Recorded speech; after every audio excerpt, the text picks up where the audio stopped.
학교에서 오미크론 확진자가 나올 수도 있다는 게 굉장히 조금 당혹스러웠고, 그래서 이대로 바로 학교를 등교해도 되는 것인가 조금 걱정이 좀 됐던 것 같아요. 백신 접종은 더 이상 선택이 될 수가 없습니다. 어르신, 학부모님, 청소년 여러분의 적극적인 동참을 다시 한번 간곡히 호소드립니다.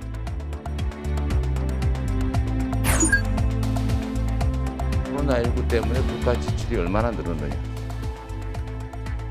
이거 정말 쥐꼬리입니다, 쥐꼬리. 정부가 자기 책임을 다하지 않은 거죠.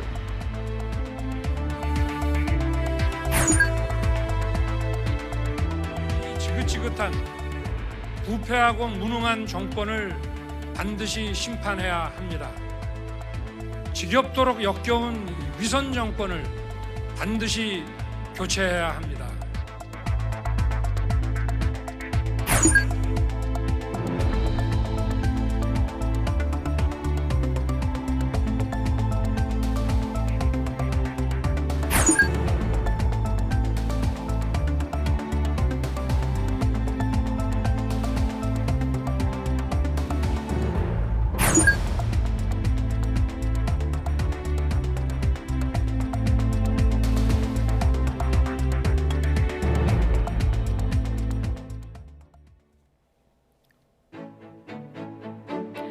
여러분 안녕하십니까? 뉴스나이트 시작합니다. 후보 확정 한 달여 만에 국민의힘 선대위가 발족을 하면서 이른바 몽골 기병대 코끼리 선대위 경쟁이 본격적으로 시작이 됐습니다. 이번 대선 최대 승부처로 꼽히죠. 2030 민심, 지지율 곡선 추이도 함께 분석해 보도록 하겠습니다. 생활 속의 기기들 스마트폰은 물론이고 월패드, 공유기까지 무방비로 해킹에 노출된 것으로 나타났습니다. 특히 해킹의 경유지로 악용이 되면서 파생적 범죄 가능성도 제기되고 있습니다. 단독 보도 내용 중점 보도하도록 하겠습니다. 오미크론 변이 감염자 수가 하루 만에 12명이 추가 확인되면서 모두 24명으로 늘었습니다. 인천이 가장 많지만 충북에서 70대 여성이 감염된 데 이어서 서울에서도 감염 의심자가 나오며 전국 확산에 빨간불이 켜졌습니다. 권남기 기자입니다. 학교 곳곳에 소독액을 뿌리며 방역이 한창입니다. 경기 안산의 중학생 한 명이 오미크론 변이에 감염된 사실이 확인되자 학교는 수업을 원격으로 돌리고 문을 걸어 잠갔습니다. 증상이 없던 사흘 동안 등교해 같은 반 학생들은 모두 검사한 뒤 자가 격리에 들어갔습니다. 이 학생도 오미크론 확산 고리로 꼽히는 인천 미추홀구 교회 예배에 다녀왔습니다. 코로나 검사 해가지고 이제 양성이 나왔었고 재택치료 하다가 이제 오미크론 확진자로 해가지고 통보가 왔죠. 오미크론 변이 국내 확산이 점차 늘고 있습니다. 먼저 지난 1일 첫 확인 뒤 닷새 동안 12명이던 감염자 수는 하루 만에 12명이 늘며 2배로 증가했습니다. 지역별로 보면 교회 집단 감염이 발생한 인천이 19명으로 가장 많지만 경기 2명에 충북 진천에선 70대 여성 감염자가 나왔습니다. 나머지 2명은 남아프리카 공화국 입국자로 검역 단계에서 확인됐습니다. 서울에선 인천 미추홀구 교회에 다녀온 대학생 3명이 감염 의심자로 분류됐는데 조만간 결과가 나옵니다. 지금은 역학조사 속도가 늦기 때문에 이 지역사회 감염은 현실적으로는 아마 막기는 어려워 보이고 며칠 더 지나게 되면 이제 처음에 어디서부터 생겼는지 알 수가 없는 상황이 되기 때문에 방역당국이 파악 중인 오미크론 변이 밀접 접촉자는 600명 규모. 지난달 28일 인천 미추홀구 예배 참석자나 항공기 탑승객인데 다른 시간 예배 참석자 등까지 더하면 추적 대상은 1,300여 명으로 늘어납니다. 오미크론 변이 감염자가 언제 폭발적으로 늘어도 이상하지 않은 상황인 겁니다. 밀접 접촉자에서 아직 잠복기가 남아있기 때문에 추가 확진자가 발생할 가능성은 높게 보고 있습니다. 타 지역 확산 가능성은 열어두고 저희들이 추적 관리하고 있습니다. 인천 한 교회의 집단 발생에서 전국적인 지역사회 연쇄 감염으로 확산할 가능성이 커지는 가운데 남아공을 방문한 2명이 검역 단계에서 오미크론 감염이 확인되면서 방역당국은 그들과 접촉 가능성이 있는 사람들도 추적하고 있습니다. YTN 권남기입니다. 네, 인천 교회를 통한 오미크론 변이 집단 감염 확산 우려는 기말고사를 앞둔 대학가로 퍼지고 있습니다. 교회를 다녀온 학생들이 잇따라 확진 판정을 받으면서 오미크론 감염 의심 환자로 분류됐습니다. 문제는 그 사이 다른 여러 학생들과 직간접적으로 접촉을 했다는 사실입니다. 엄윤주 기자의 보도입니다. 한국외국어대학교 사회과학대학 건물. 이곳에서 수업을 듣던 외국인 학생 한 명이 지난 3일 코로나19 확진 판정을 받았습니다. 이 학생은 지난달 28일 오미크론 변이 감염이 처음 확인된 A 목사 부부가 속한 인천 교회에 다녀왔습니다. 다음 날 학생 30여 명이 참여한 대면 수업에 참여한 데 이어 지난달 30일부터 이틀 동안 학교 도서관에서 머물기도 했습니다. 그리고 지난 3일 코로나19 확진 판정을 받았고 현재 오미크론 변이 감염 의심자로 분류되어 있습니다. 기말고사를 앞둔 학교 안에는 불안감이 급속도로 퍼지고 있습니다. 학교에서 오미크론 확진자가 나올 수도 있다는 게 굉장히 조금 당혹스러웠고, 그래서 이대로 바로 학교를 등교해도 되는 것인가 조금 걱정이 좀 됐던 것 같아요. 화장실 같은 경우에는 모두가 사용하는 공간이고 이런 사소한 부분에서도 감염 발생의 위험이 있는데 이에 대해서 학교에서는 정확히 밝히지 않고 학교도 비상에 걸렸습니다. 확진자가 다녀간 도서관입니다. 학교 측은 오는 11일까지 도서관 이용 인원을 30%까지 제한하고 세미나실 등은 이용을 금지했습니다. 또 오는 8일부터 14일까지 캠퍼스 내 모든 수업을 비대면으로 전환하기로 했습니다. 인근에 있는 경희대학교와 서울대학교에서도 오미크론 변이 감염 의심 사례가 잇따라 나왔습니다. 하지만 모두 방역당국이 오늘 0시 기준 발표한 추가 오미크론 변이 감염자에 포함되지 않았습니다. 내일 오전 이들의 오미크론 감염 여부가 공식 발표될 예정인 가운데 인천교회발 오미크론 감염이 대학가를 중심으로 확산될 수 있다는 우려가 점점 커지고 있습니다. YTN 엄인주입니다. 네, 그리고 오미크론 등장 이후 델타와의 비교 등 이 바이러스의 성격에도 관심이 높았는데요. 이 오미크론 변이가 가장 확산하고 있는 남아공에서 나온 보고서가 눈길을 끌고 있습니다. 이 오미크론 변이 감염 환자가 기존 코로나19 바이러스와 비교해서 증상이 경미한 것으로 보인다는 초기 통계 결과가 나왔습니다. 보도에 김형근 기자입니다. 오미크론 변이가 가장 거세게 확산하고 있는 남아프리카 공화국의 가우탱주에 있는 한 병원. 코로나19 병동에 있는 환자 42명 가운데 70%는 산소 치료가 필요하지 않았습니다. 나머지 중 9명은 코로나19에 따른 폐렴 증상을 겪었고 4명은 코로나19와 무관한 기저질환으로 산소 보충 치료를 받았다고 의료진은 전했습니다. 남아공 의학연구위원회는 과거 유행 때 볼 수 없었던 모습이라고 밝혔습니다. 다른 변이 확산 때는 병원에 오는 환자 대부분이 산소 치료를 받아야 했다는 겁니다. 앞서 오미크론 검출을 처음 세계에 알린 쿠체 박사도 비슷한 사례를 보고했습니다. We also have seen clinically that the oxygen requirements when you do what we call the SATs, that's normal in all of the patients. I haven't picked up one, and so my other colleagues as well. 오미크론 환자들의 입원 기간도 다른 변이 확산 때보다 훨씬 짧았습니다.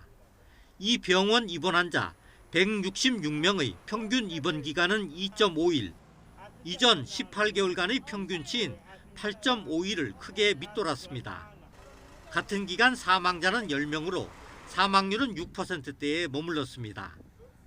보고서는 상대적으로 적은 수의 중환자와 사망자 통계가 과거 유행 초기와 비교해 매우 다른 양상을 보여준다고 지적했습니다.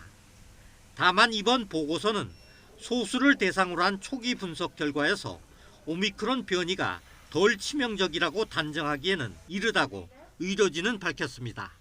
YTN 김영근입니다. 정부는 지난주 코로나19 유행 위험도가 전국 단위에서 매우 높음이며 수도권은 이미 의료 대응 역량의 한계를 초과한 상황이라고 밝혔습니다. 전문가들은 이번 주 하루 확진자 숫자가 6에서 7천 명에 이를 수도 있다고 경고하고 있습니다. 이동우 기자가 보도합니다. 코로나19 신규 환자는 4,325명으로 전날보다 800여 명 줄긴 했지만 일요일 발생 기준으로는 역대 최다입니다. 위중증 환자는 전날보다 다소 줄어 727명이지만 6일째 700명대를 이어갔고 사망자는 41명이나 늘었습니다. 수도권 중환자 병상 가동률은 86.6%로 하루 전보다 1.1%포인트 증가했는데 특히 인천은 93.7%로 포화 상태입니다. 수도권에서 하루 이상 병상 배정을 기다리는 사람도 982명에 이릅니다.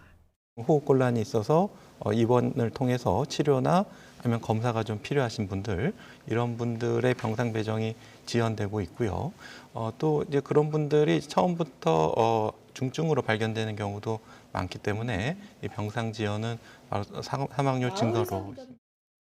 60세 이상 연령군 주간 확진자 수는 11월 첫 주에 비해 2.5배나 증가했고 전체 확진자 가운데 비중 역시 35% 이상으로 증가 추세입니다. 최근 주간 일평균 확진자 수와 사망자 수도 급증 양상을 보였습니다. 감염 재생산 지수 역시 1.1 이상을 유지하면서 확산세를 잡는 데 부담을 더하고 있습니다. 의료 역량 대비 환자 발생 비율은 수도권이 111.2%, 비수도권은 49.8%로 나타났습니다. 111.2%라고 하는 쪽은 우리 그 중환자 대응 능력이 수도권에서는 이미 모두 찼다라는 그런 의미로 생각을 하시면 될 것 같습니다. 정부는 이에 따라 지난주 코로나19 유행 위험도를 전국 단위와 수도권은 최고 단계인 매우 높음, 비수도권은 중간이라고 평가했습니다. 코로나19 확산세가 이어지며 의료 역량이 한계에 봉착했고 오미크론 변이까지 유입된 비상 상황에서 정부는 앞으로 4주간을 특별 방역 강화 기간으로 정하는 한편 방역 수칙 준수와 함께 백신 접종을 거듭 당부했습니다. YTN 이동호입니다.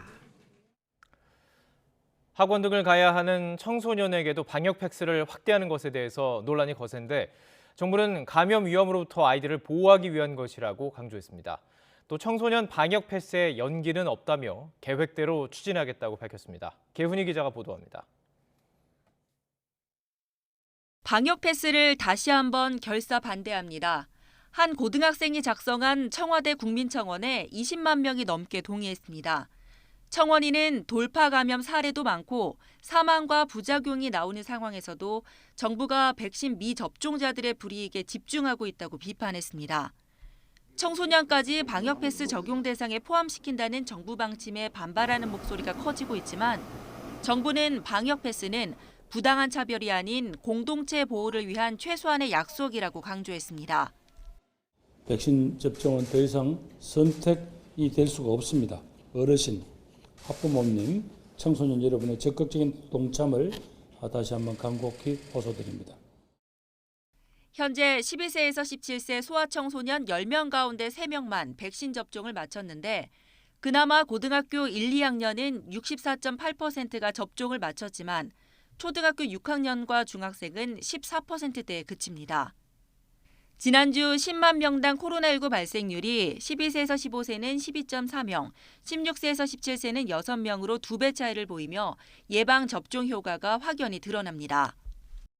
백신 접종은 우리 청소년 자신과 또 그 가족, 우리 사회 공동체 전체의 안전을 지키는 가장 효과적인 방역 수단으로 정부는 학생, 학부모님께 적극적인 백신 접종 참여를 간곡히 당부드립니다.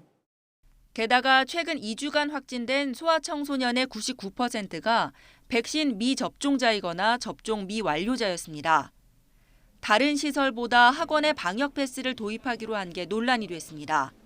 방역 당국은 학습권 침해 논란 속에서도 내년 2월로 예정된 청소년 방역 패스 도입 연기는 없다고 못 박았습니다. 학습권에 대한 권한보다 감염으로부터 보호를 위한 공익적 필요성이 더 크고 앞으로 약 8주의 여유 기간이 있기 때문에 청소년 방역 패스 시행 시기를 내년 2월 1일보다 더 늦출 이유가 없다고 설명했습니다. 이런 가운데 지난주 코로나19 하루 평균 학생 확진자 수가 500명을 넘어서며 역대 최다를 기록했습니다.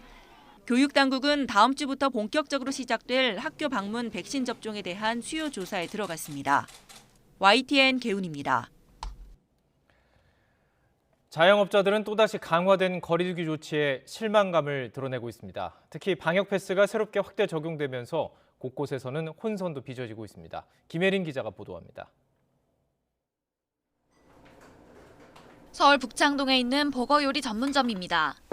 지난주부터 예약이 하나둘 취소되기 시작하더니 이제는 연말 단체 예약 문의가 뚝 끊겼습니다. 수도권 사적 모임 가능 인원이 10명에서 6명으로 제한됐기 때문입니다. 무서운 속도로 번지는 코로나19에 손님이 와도 걱정, 안 와도 걱정입니다. 11월 달에 장사 좀 잘했어요. 자리가 없어가지고 손님들이 밀려났는데요.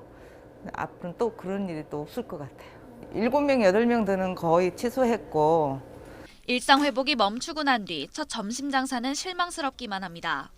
매출은 지난주 같은 요일 점심과 비교해 3분의 1 토막이 났습니다. 지금 대형업소가 다 무너졌어요. 12월 달에 예약이 한 15일부터 25일까지 한 30건 우리 저 큰 가게에서는 있었어요. 있는데 먼저 토요일 날 싹 취소됐습니다. 새로 확대 적용되는 방역 패스는 자영업자들에게 특히 골칫거리입니다. 식당, 카페에서 미접종자는 2명 이상 모이는 게 금지되다 보니 접종 여부를 일일이 확인해야 하는 게 부담스럽습니다. 무인으로 운영되던 곳은 방역 패스 하나 확인하자고 사람을 쓰라는 건지 불만이 이만저만이 아닙니다. 일일이 손님들 오시는 것도 다 뭐 백신을 맞으셨느냐, 뭐 안 맞으셨느냐, 그것도 일일이 다 확인할 수도 없는 거잖아요. 그리고 또 손님들 오시는 분들 그런 것도 확인하러 막 기분 나빠하시는 분들도 있고.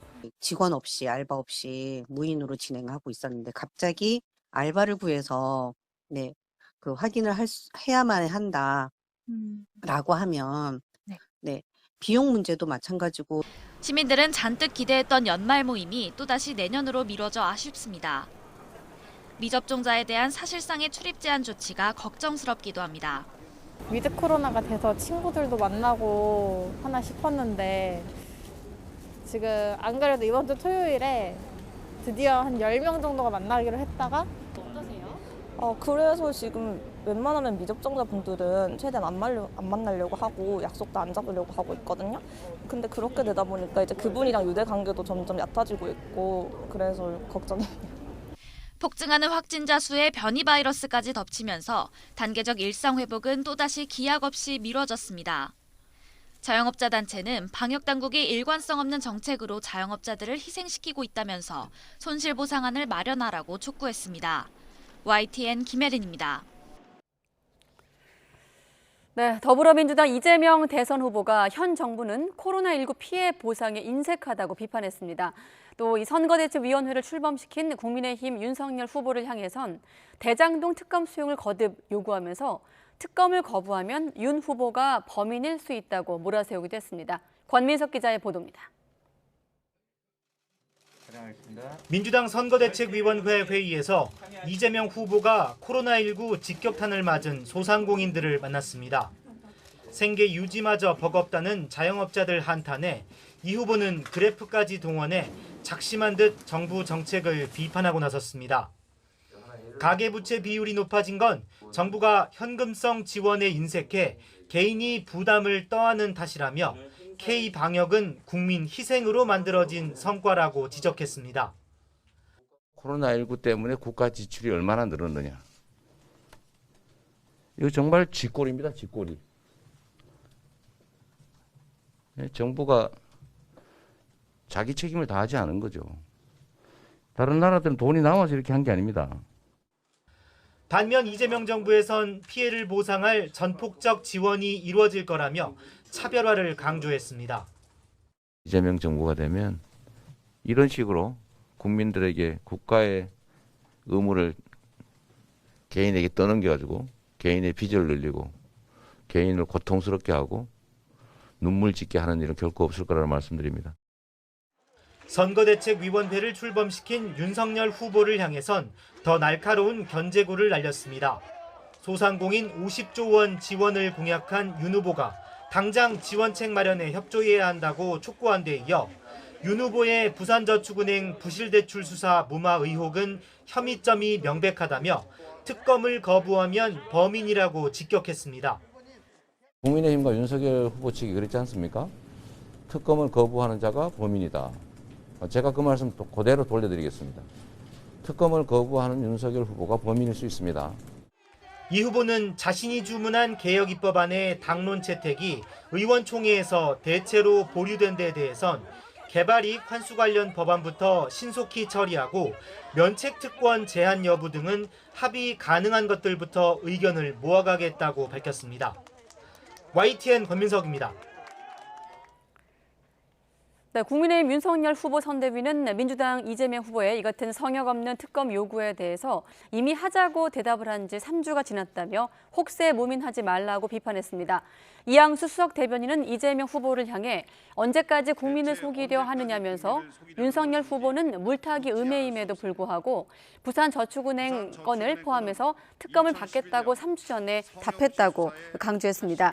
그러면서 특검을 하겠다면 잔꾀 부리지 않고 당장 하면 된다면서 이런저런 조건을 붙여 구차하게 할 거라면 차라리 특검을 받지 않겠다고 솔직하게 말하라고 이재명 후보에게 요구하기도 했습니다. 네, 그리고 오늘 국민의힘 선거대책위원회가 공식 출범했습니다. 윤석열 후보는 정권 교체를 위해서 모두가 단합해야 한다면서 부패하고 무능한 민주당 정권을 반드시 심판하겠다고 강조했습니다. 이경국 기자입니다. 윤석열 선거대책위원회가 후보 선출 한 달여 만에 본격 출범했습니다. 윤 후보는 공정이 상식이 되는 나라를 만들겠다며 윤석열표 공정으로 기본을 다지겠다고 밝혔습니다. 이어 민주당 정권의 방역과 부동산 정책 실패를 지적하며 거센 비판도 쏟아냈습니다. 우리는 이 지긋지긋한 부패하고 무능한 정권을 반드시 심판해야 합니다. 지겹도록 역겨운 위선 정권을 반드시 교체해야 합니다. 내년 대선에서 진다면 이어질 지방선거와 총선에서도 패배할 거라며 정권 교체라는 목표 아래 모두가 단합해야 한다고 강조했고 지지 기반 확장을 위한 당 혁신 의지도 내비쳤습니다.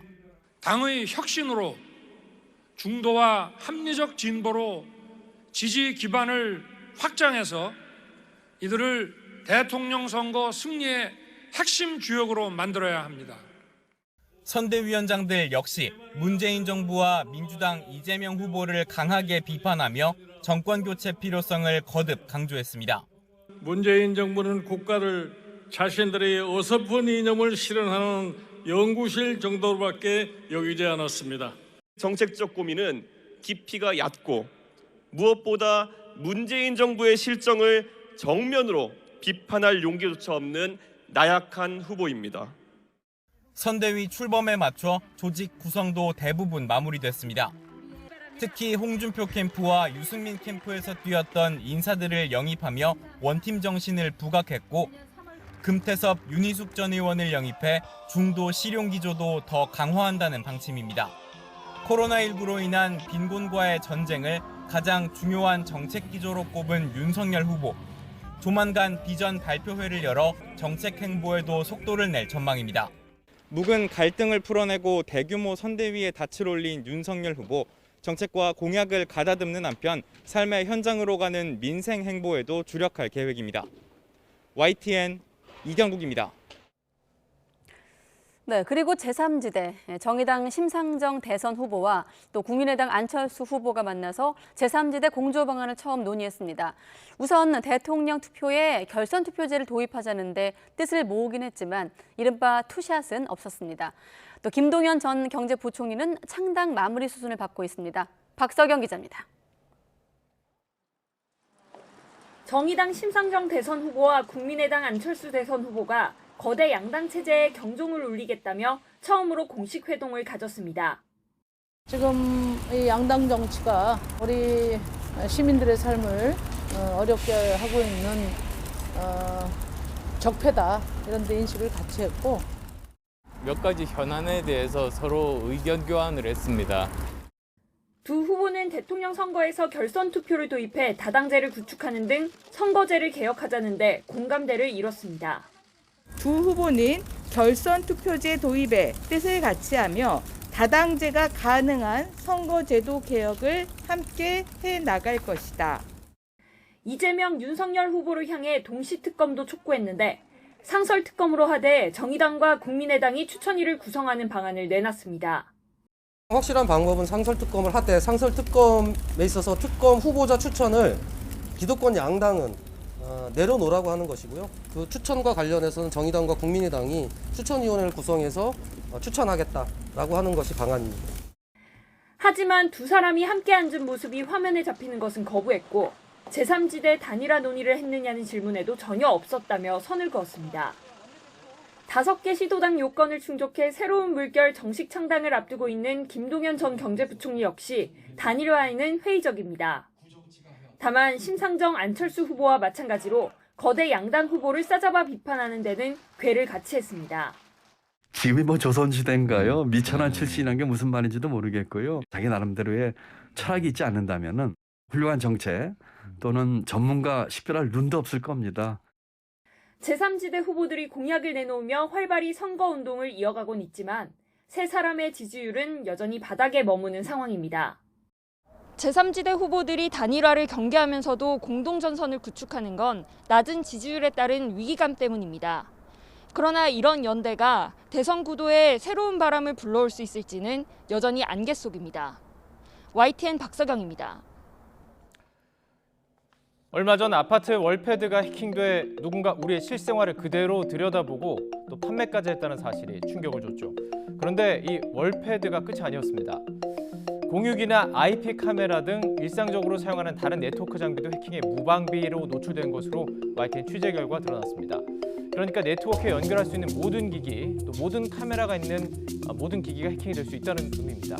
우리가 화장실까지 들고 들어가는 그 스마트폰, 침실에 놓아둔 노트북, 아이나 반려동물을 위해서 설치한 가정용 IP 카메라까지 이 모든 기기가 해킹의 대상이 될 수 있었습니다. 더 문제는 이 네트워킹 해킹이 또 다른 범죄에 사용될 수 있다는 점입니다. 국정원에 따르면 다른 전산망을 공격하기 위한 해킹 경유지로 활용되기도 했고 기기 저장된 자료를 훔쳐가기도 한 것으로 확인됐습니다. 국정원의 그 발표에 의하면 사실 지금 이 그 아파트 약 260군데가 하나의 해외의 해킹하는 전처 경위지로서 활용이 되었다. 즉 40군데의 해외 특정적인 사이트에 일정한 해킹 공격을 하기 위해서 지금 국내에 있는 아파트가 이른바 경위주로 활용이 되었다라고 한다면 지금 국정원에서는 그렇게 보고 있는 것 같습니다. 그러면 이것은 한편으로는 범죄와 관련된 문제가 분명히 있는 것이죠. 신상 정보에 대한 노출, 또 이것을 악용하는 여러 가지 그 위협적인 행동, 또 이것이 그 사생활에 관련되니까 음란 사이트 등의 범죄로서 파생적인 문제가 있지만 이뿐만이 아니고 사실은 이 안보적 위협이 될 수 있는 이런 그 요소가 이제 함께 깔려 있는 것 같습니다. 네. 즉 다른 이를테면 디도스 공격도 가능한 것이고요. 그렇다면 이 해킹에 취약한 가정의 네트워크 과연 어느 정도일까요? YTN 취재진이 보안업체의 도움을 받아서 직접 공유기 해킹 과정을 재현해봤더니 시스템 보안을 뚫는데 채 몇 초가 걸리지 않았습니다. 김철희 기자가 보도합니다. 일상에서 흔히 볼 수 있는 네트워크 장비 공유기입니다. YTN 취재진이 국내 보안업체의 도움을 받아 공유기 해킹 과정을 재현해봤습니다. 미리 파악한 공유기의 취약점을 공격하도록 코드를 입력하자 몇 초도 안 돼 보안이 뚫리고 준비한 악성 코드가 설치됩니다. 공유기에 저장돼 있던 아이디와 비밀번호도 컴퓨터 화면에 그대로 드러납니다. 이렇게 공유기가 해킹되면 와이파이를 통해 연결된 노트북이나 스마트폰 속 여러 개인 정보들이 빠져나갈 수도 있습니다. 개인정보를 빼내지 않더라도 장비 접근에 필요한 아이디와 비밀번호만 빼내 다크웹에서 거래하기도 합니다. 공유기뿐 아니라 IP 카메라 같은 다른 네트워크 기기도 비슷한 방식으로 간단히 해킹할 수 있습니다. 이렇게 해킹한 네트워크 장비 자체를 범죄에 사용하기도 합니다. 장비 관리자 권한을 탈취한 뒤 악성 코드를 유포하도록 명령하거나 디도스 공격에 동원하는 겁니다. 네트워크에 연결된 장비들 자체를 디도스와 같은 공격에 활용할 수도 있고요. 예를 들어서 웹캠에 저장되어 있는 동영상이라든지 그런 개인정보에 접근할 수 있는 가능성도 매우 높다고 볼 수 있습니다. 전문가들은 피해를 막으려면 정부 기관이 인증한 신뢰할 수 있는 제품을 사용해야 한다고 말합니다. 특히 초기 관리자 비밀번호를 반드시 변경하고 최신 소프트웨어를 사용하는 등 기본 보안 수칙을 준수하는 것이 가장 중요합니다. 아이디 패스워드를 변경하는 것, 제품을 구매하고 사용하시기 전에 매뉴얼 등을 참조하셔서 아이디 패스워드 등을 변경하는 것들이 매우 중요하다고 볼 수 있겠습니다. 다만 개인의 노력만으로는 한계가 있는 만큼 입법을 통해 네트워크 장비 보안 강화를 제도화해야 한다는 지적도 나옵니다. YTN 김철입니다.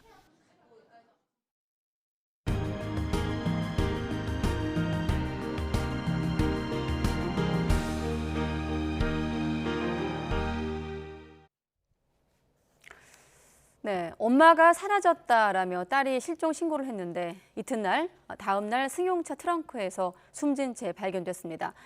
범인은 시신 유기를 도왔던 공범까지 살해해 야산에 버린 것으로 드러났는데 경찰은 정확한 범행 동기를 파악하고 있습니다. 신준명 기자가 취재했습니다. 인천 용현동의 노상주차장. 길 양쪽으로 주차된 차량 사이로 경찰차들이 진입합니다.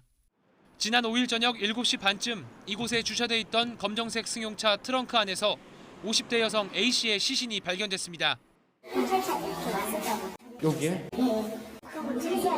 많이 왔었다고 그냥 그렇게만 얘기해요.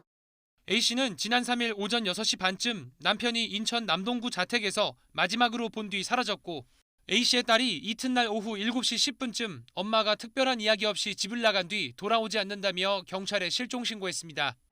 강력 범죄를 의심해 추적에 나선 경찰은 실종 신고 하루 만인 지난 5일 오후 6시 반쯤 인천 주안동의 모텔에서 용의자 50대 남성 B씨를 검거했습니다. B씨는 지난 4일 오전 인천 미추홀구에 있는 건물에서 A씨를 살해하고 시신을 유기한 혐의를 받습니다. 경찰은 B씨를 조사하는 과정에서 시신을 유기하는 걸 도와준 후배도 살해했다는 진술을 확보하고 인천 을왕리 해수욕장 인근 야산에 매장돼 있던 40대 C씨의 시신도 발견했습니다. 나는 못 갔는데 여기 하나 아저씨 갔는데 그 중간에서 못 들어오게 하더래. 근데 어딘지는 잘 몰라. 경찰은 B씨가 피해자 A씨의 카드를 훔쳐 현금 수백만 원을 인출한 기록을 확인하고 금전적인 문제로 범행을 저질렀을 가능성에 무게를 두고 있습니다. 경찰은 A씨와 C씨의 시신 부검을 의뢰하고 B씨를 상대로 피해자들과의 관계와 범행 동기 등 정확한 사건 경위를 조사할 방침입니다. YTN 신준명입니다. 네, 지난 주말에 부산 도심 하천에 커다란 오징어가 나타나 시선을 끌었습니다. 바다에 사는 오징어가 왜 하천에 등장한 걸까요? 화면으로 보시겠습니다. 네, 60cm 정도 되는 큰 오징어가 저렇게 물 위로 모습을 드러냈습니다. 좀 가까이서 볼까요? 몸통 전체에 달린 지느러미를 펄럭이며 유유히 물살을 가르고 있습니다. 몸통은 큰데 다리가 짧아서 언뜻 보면 한치 같기도 한데 실제 한치는 이렇게 크지 않죠? 국립수산과학원에 화면을 보냈더니 최대 1m까지 자랄 수 있는 지느러미 오징어다라는 답이 왔습니다. 1월이나 2월에 어선 그물에 걸리거나 낚시꾼들 손에 잡히기도 하지만 아직 우리나라에선 관련 연구가 거의 진행되지 않은 희귀 어종입니다.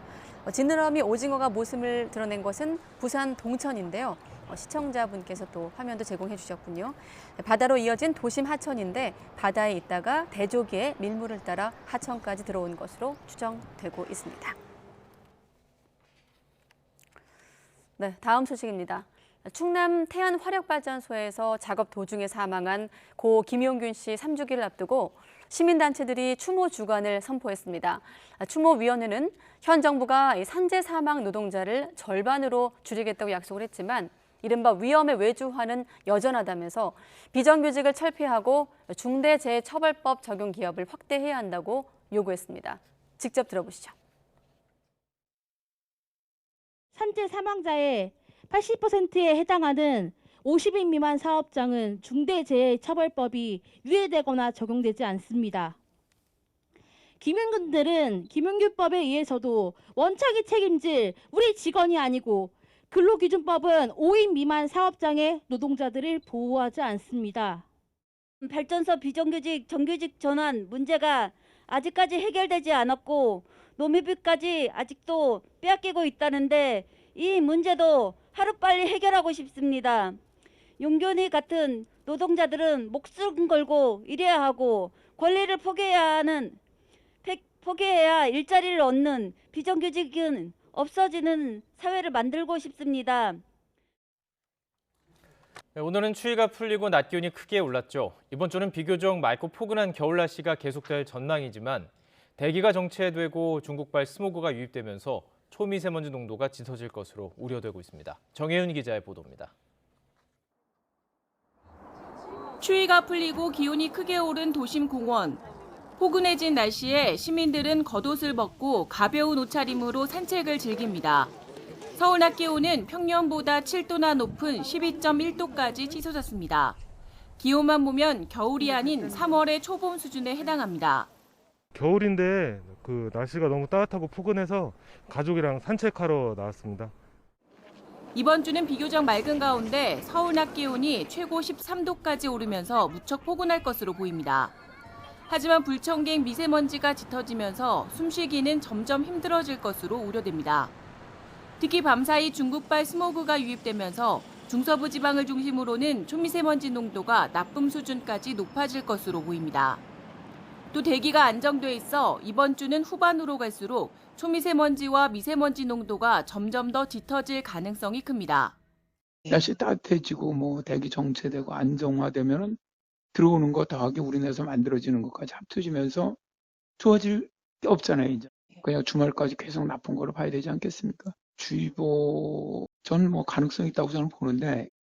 초미세먼지는 미세먼지보다 입자가 작아 호흡기에 안 좋은 영향을 미치기 때문에 각별한 주의가 필요합니다. 따라서 이번 주 노약자나 어린이, 호흡기 질환자는 되도록 야외 활동을 자제하고 부득이하게 외출한다면 KF80 이상의 미세먼지용 마스크를 착용해야 할 것으로 보입니다. YTN 정혜윤입니다. 최근 요소수 사태로 큰 홍역을 치르기도 했는데 중국이 전략 광물인 희토류를 무기화하려는 움직임을 본격화하고 있습니다. 중국은 희토류에 대한 통제를 강화하기 위해서 세계 최대의 희토류 생산 국유 기업을 출범시킬 예정입니다. 베이징에서 강성홍 특파원의 보도입니다. 미국과의 무역 갈등이 본격화하던 지난 2019년 시진핑 국가주석이 희토류 공장을 직접 방문했습니다.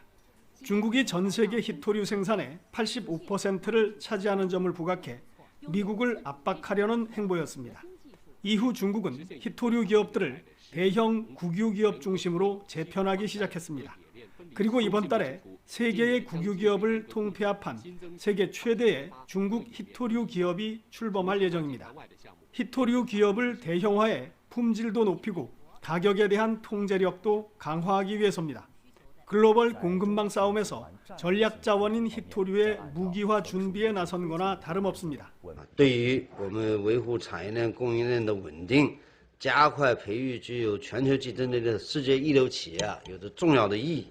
희토류는 전기 자동차, 전투기, 미사일 방어 시스템 등을 위한 부품 제조에 필수적인 광물입니다. 때문에 미국의 반도체 기술 제재를 받는 중국으로서는 중요한 맞대응 카드가 될 수 있습니다.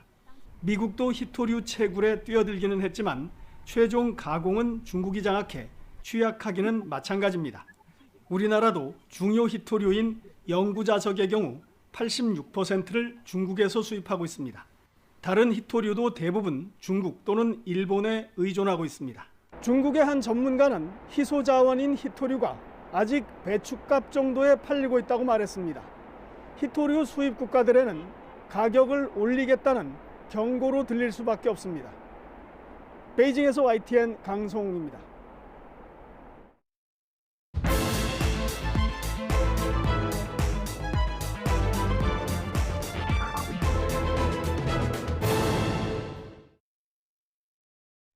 대통령 후보 윤석열 후보를 소개합니다.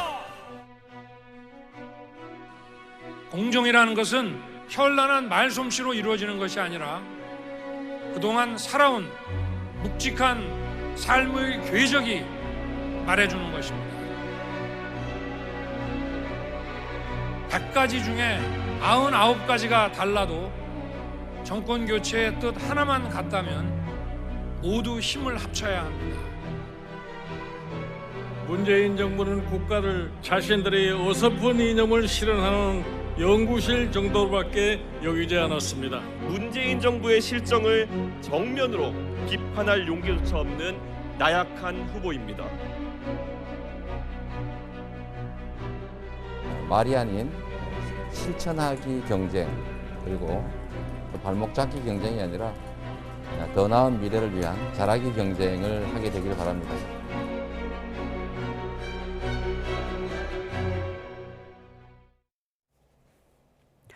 네, 이렇게 국민의힘 선거대책위원회가 출범했습니다. 윤석열 후보는 정권교체 뜻을 가진 모든 사람이 힘을 합치자고 호소했습니다. 민주당 이재명 후보는 소상공인들과 만나서 전폭적인 지원을 강조했습니다. 그 과정에서 현재의 지원 수준이 쥐꼬리만 하다고 재정 당국을 다시 비판하기도 했는데요. 오늘은 최진봉 성공회대 교수, 또 장성철 대구 가톨릭대 특임 교수 두 분과 함께 대선 전국 진단하도록 하겠습니다. 안녕하십니까? 안녕하십니까? 지난주 울산 회동을 했고 주말에 빨간색 모자티를 입고 부산 유세를 했고 오늘은 빨간 머플러를 두르고 출범식을 열었습니다. 뭐 단합, 정권 교체, 공정, 상식 여러 가지 화두가 나왔는데 어떤 게 가장 좀 눈길을 끌었나요? 문정권 심판 그리고 정권 교체 두 단어라고 생각을 합니다. 네. 국민의 삶이 어려워졌다. 왜 어려워졌냐? 무능하고 부패한 문재인 정권 때문이다. 그래서 어떻게 해야 되냐? 정권 교체해야 된다. 이런 3단 논법을 제시한 것으로 보여집니다. 네. 그래서 모두가 하나 되자. 나를 지지하지 않은 사람들까지 모두 다 정권 교체 깃발 아래 모여가지고 우리 문재인 정권을 타도하자. 그래서 이재명 후보를 이기자. 그래서 통합을 하자. 그런 식의 얘기를 했습니다. 그리고 저는 주목해서 본 게 네. 아주 좀 자극적인 형용사와 부사를 썼어요. 뭐 지긋지긋한, 역겨운 이런 표현을 쓴 것을 보면 당원들이 모인 자리잖아요. 그러니까 당원들의 좀 분노 감정을 좀 불러일으켜서 문재인 정권을 타도하는데 하나의 이념과 가치관으로 뭉쳐보자라는 하나의 선언적인 의미였다라고 보여집니다. 물론 이제 장 교수님 표현대로 자극적인 단어들, 뭐 위선이라는 단어도 있었습니다만은 또 상대적으로 출마 선언, 또 후보 선출 당시보단 좀 수위가 내려갔다 이런 평가도 있는데 어떻게 들으셨습니까? 뭐 내려갔다고 볼 수는 있을 텐데 제가 볼 때는 큰 줄기는 지금 장 교수가 얘기했던 내용이에요. 네. 그러니까 현 정부에 대한 비판 그리고 정권 교체 이 두 가지 키워드인데 이것만 가지고 과연 중도층이나 일반 국민들의 마음을 사로잡을 수 있을까? 저는 네. 한계가 있다고 봅니다. 지금 뭐 검찰총장 하다가 대선 출마하고 나서 계속 했던 말이 지금 얘기했던 말이에요. 부패, 뭐 무능 정권 심판 그걸로 정권을 바꾸는 논리 하나만 가지고서 과연 국민들이 대선 후보로서 윤석열 후보에 대한 가치를 잘 발견할 수 있을까? 반사체가 아닌 본인 스스로가 빛을 발할 수 있는 그런 정책적 대안들이 좀 더 강조됐으면 좋을 뻔했는데 네. 오늘도 역시 정권 교체만 내세우고 정권 교체를 원하는 모든 사람 다 모여라. 이런 식으로 해서 본인이 대선에 승리하겠다고 한 모습을 보인 것은 좀 아쉬운 부분이다 이런 생각이 듭니다. 네, 뒤에 확 바꾸겠습니다라는 어떤 말도 보였던 것 같은데 선거운동 방식부터 새롭게 바꾸겠다고 밝히면서 혁신은 물론이고 또 청년과 여성을 보강하겠다는 구상도 밝혔습니다. 잠깐 또 들어보시죠. 그동안 약해진 지역 당협을 재건하고 청년과 여성을 보강해야 합니다. 당의 혁신으로 중도와 합리적 진보로 지지 기반을 확장해서 이들을 대통령 선거 승리의 핵심 주역으로 만들어야 합니다. 자, 대선은 당의 중심이다라는 표현도 좀 눈에 띄거든요. 청년과 함께 사실 선대위 출범 직전까지 워낙에 또 갈등이 있었기 때문에 그런 봉합하는 과정도 좀 들어와서인지 눈에 띄었는데 좀 어떻게 들으셨습니까? 이상적인 지향점을 얘기를 한 거죠. 저기 보면은 당협도 재건해요. 그러면은 보수 우파 쪽의 진영을 좀 확고히하겠다. 여성과 청년을 좀 더 통합을 한다. 그리고 중도 합리적인 진보로 지지 기반을 확장한다. 이러면 대략 한 70% 얻을 수 있을 것 같은데요. 네. 이런 식으로 해서 압도적인 지지율을 통해서 정권 교체를 하겠다라는 건데 어차피 이번 대선은요. 청년층, 중도층, 여성층에게 지지를 받는 분이 대통령이 될 수밖에 없습니다. 결국에는 40%대 40%의 각 진영은 확고하게 각자 진영의 후보를 지지할 거예요. 그렇다면 중도, 여성, 청년층을 잡는 분이 대통령이 될 것이다. 그렇기 때문에 이 부분을 강조한 것으로 보여집니다. 네, 그런 메시지도 좀 관심이었지만 자, 이 자리에 오른 사람들의 어떤 표정도 관심이었거든요. 결국 이른바 신삼김인가요? 네, 윤석열 후보가 구상했던 신삼김도 모두 자리 위에 올랐습니다. 자, 김종인 전 비대위원장이 이 총괄 선대위원장직을 수락하게 된 배경을 직접 밝히기도 했는데 그 얘기 듣고 또 질문 드리도록 하겠습니다. 김재원하고 우리 집사람하고 의견이 딱 맞아가지고 나를 하도 압박을 하기 때문에 내일 아침에 내가 이제 판단을 하겠다 그렇게 얘기를 했더니 뭐 김재원 의원이 지금 연락을 해서 하시는 게 참 효과가 더 좋을 것 같다. 윤 후보 따라다니는 수행실장한테 전화를 해가지고서 그 수행실장이 윤 후보를 바꿔주고 그렇게 해서 전화가 연결이 돼가지고 그렇군요. 거기서 내가 결정을 했다고 정말 수락을 한 겁니다. 사실 이 갈등 봉합 국면 그 전에는 사실 굉장히 말을 단어 하나도 신중하게 쓰셨던 것 같은데 굉장히 좀 구체적으로 그 배경을 설명을 했거든요. 부인 얘기도 하고 특히나 김재원 최고위원 역할을 또 언급하기도 했습니다. 네, 김재원 최고위원이 계속 찾아갔다고 그래요. 특히 뭐 포도주를 사서 와인을 들고 계속 찾아가고 장성철 교수의 말에 의하면 싼 와인 들고 와서 비싼 와인 얻어먹고 왔다고 하던데 어쨌든 그런 노력의 결과였다라고 얘기를 하고 있고 그러면 이제 부인 얘기를 또 하셨어요. 그러니까 아마 김종인 총괄선대위원장 부인이 뭐 제가 그냥 개인적으로 듣기는 김건희 씨와의 소통을 통해서 일정 부분 좀 영향력을 행사한 게 아닌가 이런 얘기가 나오고 있습니다. 그래서 아마 부인의 설득 그리고 김재원 최고위원 지속적으로 가서 설득한 부분 이런 부분이 영향을 미친 것 같아요. 물론 저는 그 기본적으로 김종인 총괄선대위원장은 저 직책을 맡고 싶은 마음이 있었어요. 근데 그 전에도 있었고요. 그러나 본인이 원하는 대로 선대위가 꾸려지지 않은 부분에 대한 불만을 표시했고 그것이 초기에 윤석열 후보에게 받아들이지 않으면서 갈등 양상으로 비화됐는데 그 이후에 이제 윤석열 후보와의 합의 과정을 통해서 일정 부분 본인이 역할을 할 수 있는 부분에 영향력을 할 수 있는 부분이 어느 정도 보장됐다는 판단을 한 것 같아요. 뭐 그가 실효성이 있을지는 저는 뭐 좀 의문이지만 어쨌든 그럼에도 불구하고 김종인 총괄선대위원장 입장에서는 들어가고 싶은 마음이 있었고 그 기회를 어쨌든 김재원 최고위원과 부인께서 이렇게 열어주신 부분 이런 부분들이 결국은 총괄선대위원장을 수락하게 된 배경이 아니겠나 그렇게 생각을 합니다. 네, 지금 교수님께서 부인 김건희 씨를 언급했기 때문에 잠깐 또 여쭤보면 어떻습니까? 오늘 출범식에도 나타나지 않은 것으로 알고 있는데 이제 선대위가 출범을 했기 때문에 좀 공식적으로 모습을 드러낼까요? 윤석열 후보가 질문이 들어오니까 집에 가서 물어보겠다고 이제 입장을 밝히기도 했습니다만. 참 앵커께서 어려운 질문을 저한테 해주셨는데 왠지 그런 질문은 장 교수님께 하고 싶은 마음이 생겨요. 공식적으로 어떻게 김건희 여사를 이렇게 대중 앞에 내세워야 될지에 대해서는 상당히 고심이 클 것 같아요. 그러니까 그 부분이 본인들이 약점이라고 생각을 하는지 아니면은 어느 순간에 임팩트 있게 내세우면 강점이라고 생각하는지 그거는 저희가 알 수 없지만 상당히 고심스러워하는 것만은 사실인 것 같다라는 생각이 들고요. 최소한 대중 노출을 좀 줄이려고 하는 것이 아니냐라는 생각도 듭니다. 그래서 공식적인 선거 운동 기간이 한 대략 21일 정도 되거든요. 그때 가서야 공식적으로 좀 대중 앞에 나올 가능성도 있다. 근데 아무것도 지금 결정된 것이 없다라고 말씀드립니다. 네. 최 교수님께도 어려운 질문 드리면 어떻게 예상하십니까? 저도 일단 같은 맥락이에요. 김건희 씨가 당분간 나오기는 좀 어렵지 않겠나 하는 생각이 들어요. 어쨌든 본인과 관련된 수사가 진행되고 있지 않습니까? 코바나 컨텐츠 관련된 수사, 도이치모터스 물론 본인은 뭐 기소가 안 됐습니다만 수사는 계속 하겠다고 얘기를 하고 있거든요. 그런 상황이라고 하면 본인이 나오는 것이 상당히 부정적 영향을 미칠 가능성이 있어요. 아마 시기를 조율할 걸로 봅니다. 언젠가는 나오겠죠. 그러나 그 시기라고 하는 것이 당장 빠른 시간 안에 대중 앞에 모습을 드러내기는 아직까지는 좀 제한적이라는 생각은 듭니다. 근데 제가 보기에도 좀 어느 정도 사법적인 리스크가 정리가 된 다음에 나오는 것이 옳지 않나라는 생각도 들고요. 이재명 후보의 부인인 김혜경 여사 같은 경우에는 활발하게 이재명 후보를 돕고 있지 않습니까?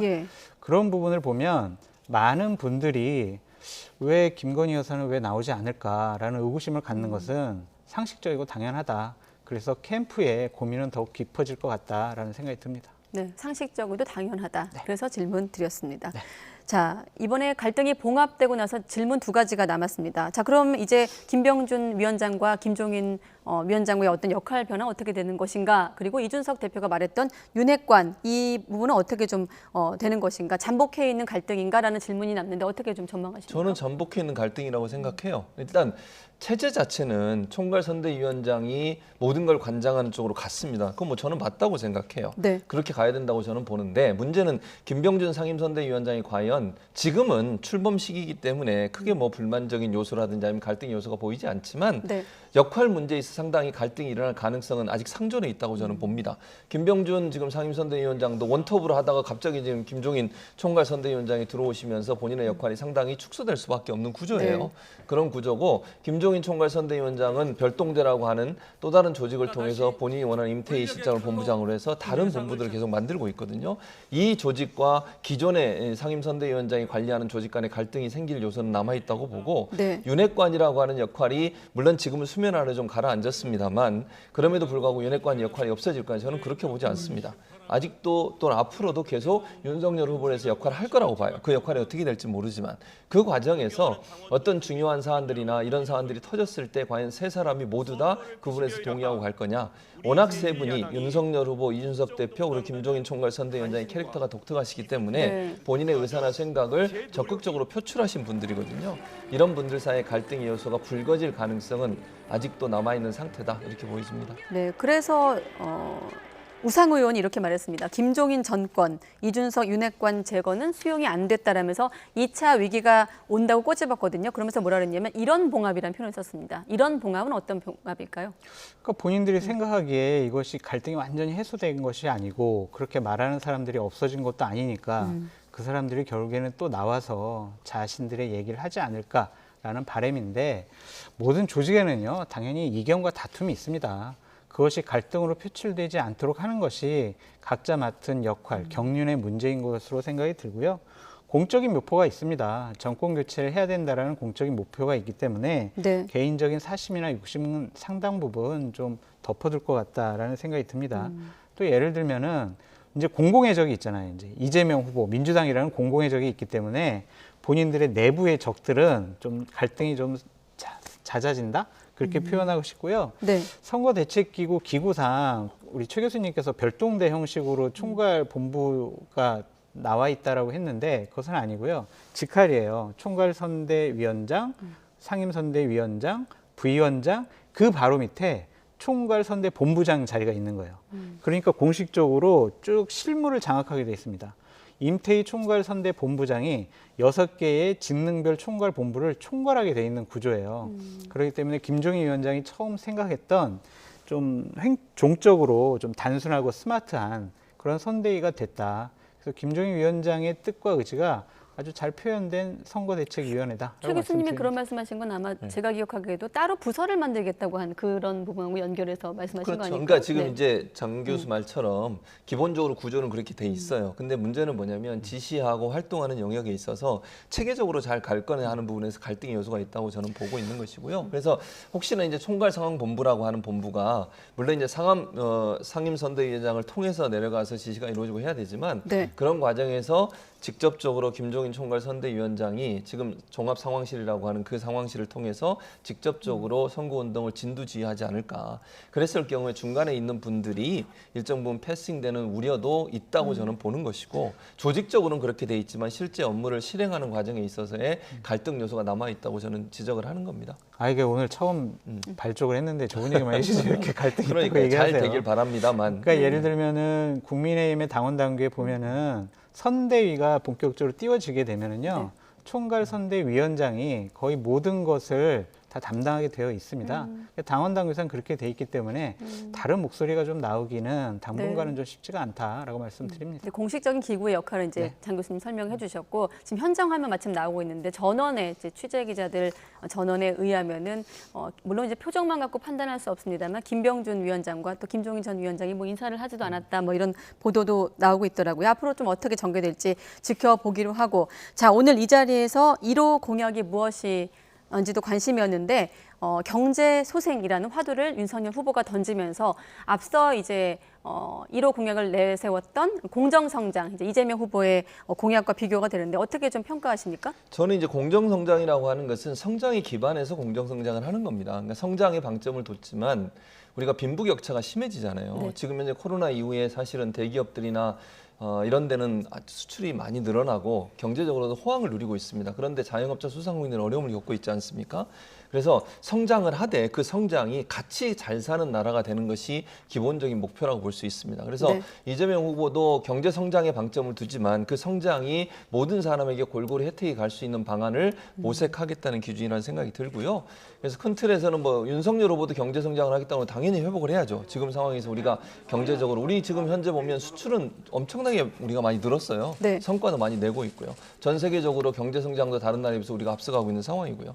그래서 그 성장이 좀 더 빠르게 이루어지게 하는 것은 두 후보가 공통적으로 느끼는 거라고 보여지고, 다만 이제 이재명 후보는 그 성장 과정에서 공정한 성장이 이루어지도록, 즉 어느 한쪽이 너무 격차가 심해져서 경제적인 성장을 누리지 못하는 일이 발생하지 않도록 하겠다고 하는데 방점을 두고 있는 게 아닌가 이런 생각이 듭니다. 네, 사실 김종인 위원장도 이제 윤석열 후보의 1호 공약 경제 소생 부분을 강조하면서 사실 2012년 박근혜 전 대통령 당시에도 경제 민주화라는 화두를 설계한 게 또 김종인 전 맞습니다. 위원장 아니겠습니까? 네. 그러니까 이번에 들고 나온 거는 코로나19로 어려워진 분들을 돕기 위한 것을 제1호 공약으로 하겠다라는 것이고, 그것에 가장 중점된 분야는 약자와의 동행이다라는 표현을 썼어요. 네. 그래서 저는 이걸 봤을 때는 결국에는 교수님께서 얘기 잘 해주셨듯이 빈부격차, 양극화 해소 이런 것을 위해서 정부는 무엇을 해야 되느냐라는 것에 대한 고민이 있어 보입니다.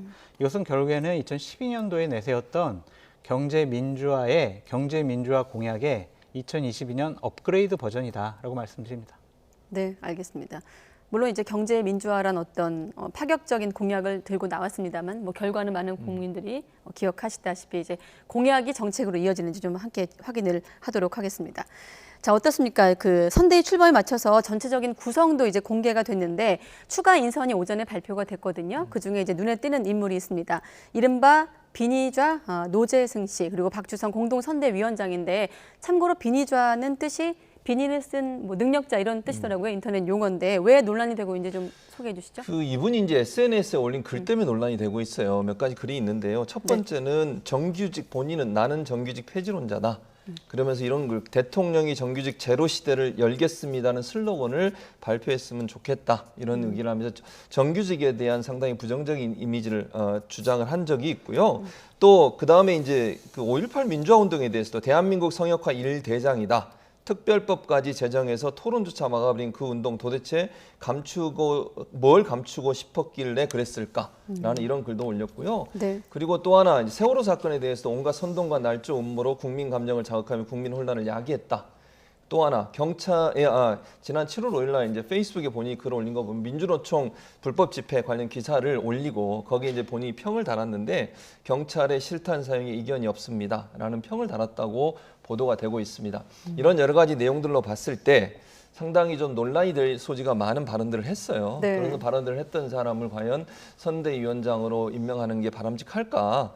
저는 이런 부분들 때문에 젊은 층이라든지 중도층에 있는 분들이 실망을 하지 않을까 하는 우려가 있습니다. 지난번에 한믹병 씨 관련해서도 논란이 돼가지고 결국 7일 만에 이제 사퇴를 철회를 했는데요. 7시간 만에? 7시간 만에 네. 죄송합니다. 7시간 만에 철회를 했는데 이런 논란이 있을 것을 이미 알고 있었음에도 불구하고 왜 이렇게 내정을 했을까? 아쉬움이 좀 있는 부분입니다. 네, 뭐 상대당이긴 합니다만 최백은 교수도 이재명 선대위 기본사위원장에서 사퇴하기도 했습니다. 뭐 아시다시피 조동현, 이수정 어떤 교수의 차이를 좀 올렸다가 논란을 빚은 바 있는데, 여야를 떠나서 지금 좀 영입 경쟁이 불이 붙다 보니 좀 성급하다고 생각도 들고요. 어떻게 좀 보십니까? 그러니까 이게 이미지 정치의 폐해죠. 그냥 인지도가 높고 지명도가 높고 널리 알려진 분들이 선대위에 들어오면 국민적인 관심을 끌 것이고, 그러면 우리 당의 후보가 지지도가 높아질 것이다 라는 것인데, 네. 과연 이것이 능사일까라는 생각이 듭니다. 검증을 잘해야 합니다. 그러니까 겉 포장지만 화려한 것에 현혹돼 가지고 일단 덜컥 구입을 하면 안에 내용물이 어떤지를 모르잖아요. 그러니까 안에 내용물까지 확실하게 어떤 검증을 통해서 우리가 해야 된다라고 말씀을 드립니다. 저는 이렇게 자꾸 함익병 씨나 이 비니본자 이분처럼 논란이 되는 분들을 영입해서는 이거는 국민적인 비판만 받을 뿐이지, 결국에는 또 논란만 계속 불러일으키게 되면요 상당히 선택에 문제가 있는 거 아니야? 후보가 과연 사람을 볼 줄 알을까? 이런 식의 비판까지 확대될 수가 있어요. 네. 그러니까 좀 문제가 되는 분들은 미리미리 검증을 잘해야 할 것이고 비판의 목소리가 나오면 지명 처리를 하는 것도 현명한 방법이다라고 말씀드립니다. 네. 이런 가운데 박용진 의원이 또 왜 자꾸 인재를 밖에서 찾느냐 이런 표현을 하면서 뭐 누군지 모르는 인재 영입의 비극이다 이런 얘기를 했거든요. 아무래도 이제 인재 영입이라고 하는 게 영입이잖아요. 인재 영입이라는 게 밖에서 들어오는 게 영입인데 양측 뭐 이제 대선에 나가는 분들 같은 경우에 이미지를 만들기 위해서는 아무래도 참신한 인물을 이렇게 영입하려는 시도를 해요. 총선 때도 그렇고 대선 때도 그렇고 대부분 그런데 이제 사실은 뭐 당내에서 좋은 사람을 선별하는 것도 좋죠. 근데 기본적으로 당내에 있는 분들은 다 알려져 있고 신선함과 참신함이 없다 보니까 국민들의 눈길을 끌기가 좀 부족한 부분이 있다 보니 외부에 있는 참신한 인물을 모셔오려는 경쟁을 하게 되고 또 시대적으로 그 시대에 가장 요구되고 있는 게 뭐냐 하는 부분을 고려해서 인물을 찾게 되거든요. 예를 들면 지금 같으면 뭐 젊은 층, 여성 이런 이미지, 그다음에 참신성과 IT, 뭐 네. AI 이런 부분과 연관된 분들을 영입하는 것이 필요하다고 보고 지난번 총선 때도 사실은 그 코로나 때문에 의료 전문가들을 또 영입하는 일도 있었지 않습니까? 이제 그런 것들이 결국은 인재 영입을 요구하고 또 이용하게 하는 중요한 계기가 되는 건데 그 과정에서 지금의 사례처럼 이렇게 논란이 되고 또 비판을 받을 수 있는 사람들이 전혀 검증 없이 빠른 시간에 들어오다 보니까 결국 더 안 좋은 영향을 미치기 때문에 뭐 당내에서 저는 이렇게 영입 인사를 하는 것도 좋다고 봐요. 그러나 외부에서 들어오는 것을 전혀 저는 부정적으로 보지 않고 다만 들어오기 전에 이분이 그 전에 어떤 행동을 했는지 하는 부분에 대한 꼼꼼한 검증이 없으면 영입하고 나서 도리어 비판받는 그런 부정적인 효과가 있다는 것을 꼭 기억했으면 좋겠습니다. 옳으신 말씀이에요. 그러니까 인재를 영입할 때는 그 사람의 어떠한 외적으로 보여지는 모습보다는 내적으로 얼마나 정말 충실하게 본인의 삶을 잘 살아왔는지 그것을 통해서 국민들에게 감동을 줄 수 있는지 이런 부분까지 잘 살펴봐야 한다. 박용진 의원께서 아주 적절한 발언을 하셨다라고 생각이 듭니다. 네, 지금 일부 인재에 대한 논란이 일고 있기 때문에 각 당에서 또 어떤 판단이 후속으로 나올지 한번 지켜보도록 하겠습니다. 자, 그리고 이재명 후보가 국민의힘 선대위가 공식 출범한 날 윤석열 후보를 향해서 대장금 특검 수용을 압박하며 거센 공세를 펼쳤습니다. 들어보시죠. 저로서는 뭐 사실상 아무 근거도 없는 의혹이지만 국민들께서 의혹을 가지고 계시기 때문에 검찰 수사가 매우 뭐 저로서도 신뢰하기 어렵고 특검을 통해서 깔끔하게 정리되길 저는 바랍니다.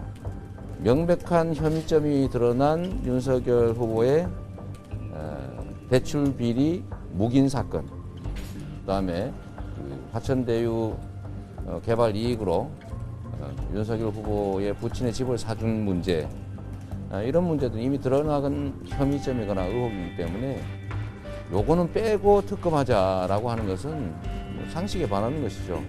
특검을 거부하는 윤석열 후보가 범인일 수 있습니다.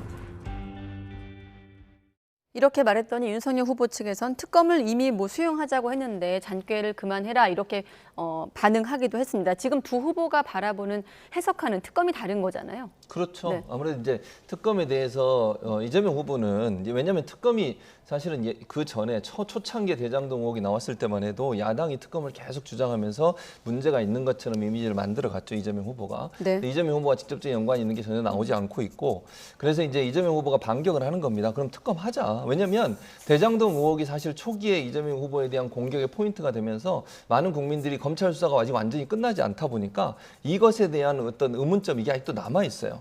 그런 이걸 털고 가지 않으면 이재명 후보 입장에서는 이게 대선에서 확실한 승리를 얻기에 상당히 부담이 되는 영역일 수 있거든요. 그래서 아마 특검을 수용해서 이 부분을 통해 털고 가는 것이 본인이 대선에서 유의미한 성과를 낼 수 있는 중요한 계기가 된다고 판단했을 걸로 보여집니다. 그리고 영역에 있어서는 부산저축은행 부실대출 사건과 관련해서 네. 그 당시 부실대출 여러 가지 사안들이 있었는데 그중에 대장동 부실대출 관련해서만 기소가 안 되고 그냥 넘어갔어요. 이 부분을 이제 민주당과 이재명 후보는 문제를 삼고 있는데 그 당시 주임 검사가 윤석열, 지금 현재 후보고요. 최재경 이제 그 당시에 부장이 있었고 그 부장이 이제 50억 클럽의 멤버로 이름이 올라가 있잖아요. 물론 그분이 돈을 받았다 안 받았다 저는 그렇게 얘기하고 싶지 않습니다. 그건 네. 확인되지 않았고요.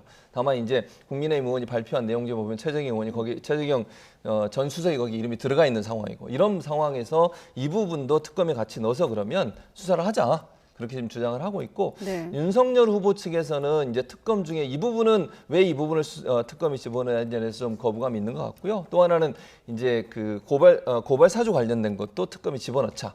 이 부분은 이제 이재명 후보는 고발 사주는 검찰이 수사하고 있으니까 그대로 놔두고 그건 뭐 특검이 집어넣을 필요 없고 네.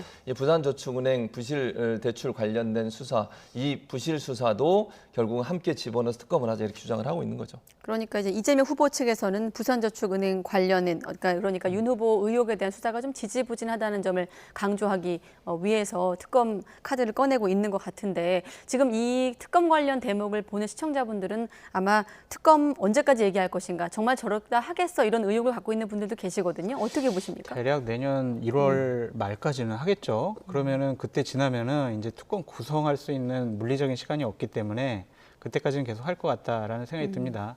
이 부분과 관련해서는 저는 이재명 후보를 비판하지 않을 수가 없다라고 말씀드립니다. 네. 본인이 대장동 건과 관련해서 정말 아무런 그런 의혹이 없고 잘못한 게 없다면 이 특검을 통해서 명명백백하게 본인이 아무런 문제가 없다는 걸 밝힐 수 있잖아요.